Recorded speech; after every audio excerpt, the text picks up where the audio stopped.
Good morning to all of you, and our sincere and hearty welcome to the Academy of the Sciences and Social Sciences.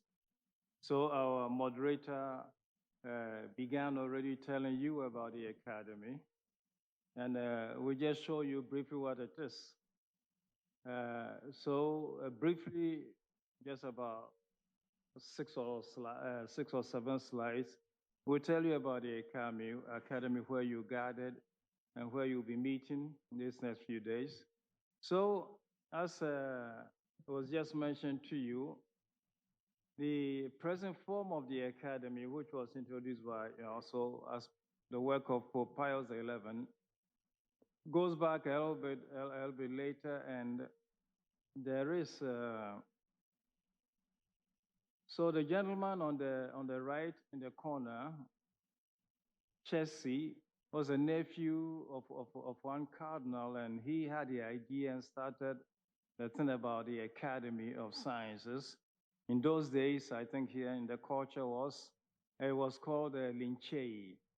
And the Linchei, I think, is the name from that animal in the middle, which is gifted with being of far-sightedness.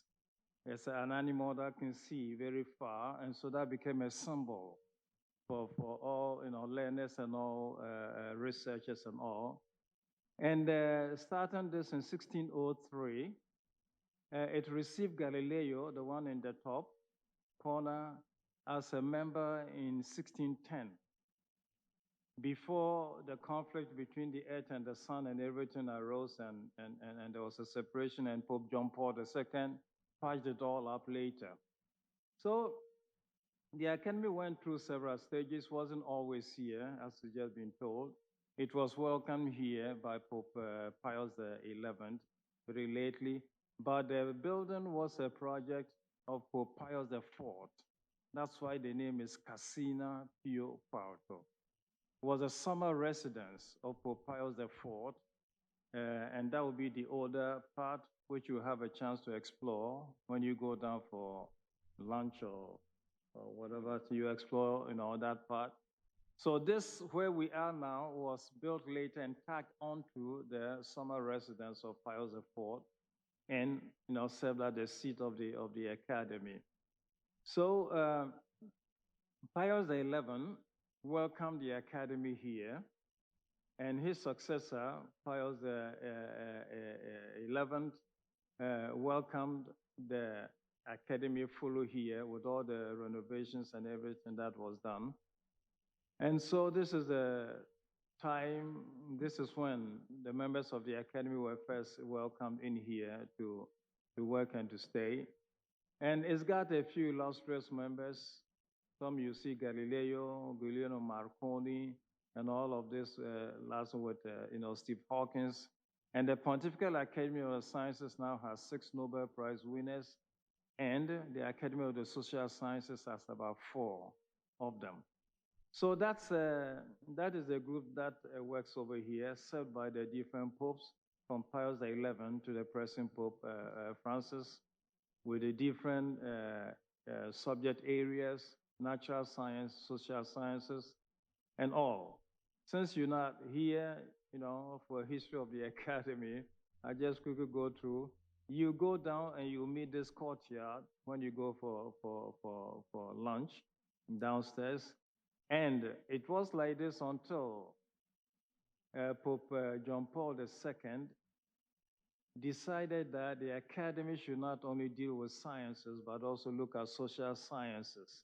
And in 1994, kind of added to the Academy of the Sciences, Academy also of the Social Sciences, and that's the name of the academy now, and that's what we do.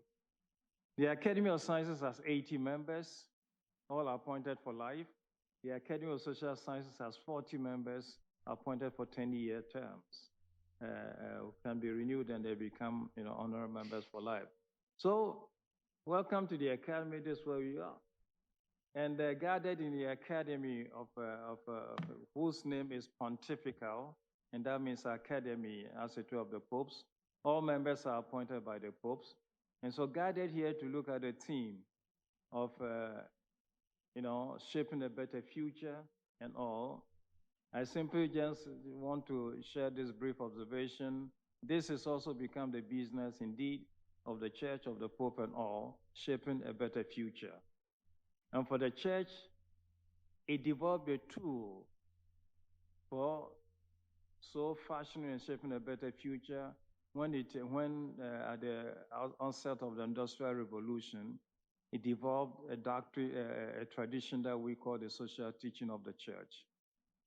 A teaching that seeks to promote the dignity and the rights of people, their common good, supported and worked for by solidarity, subsidiarity, and principles of the universal destination of the goods of the earth.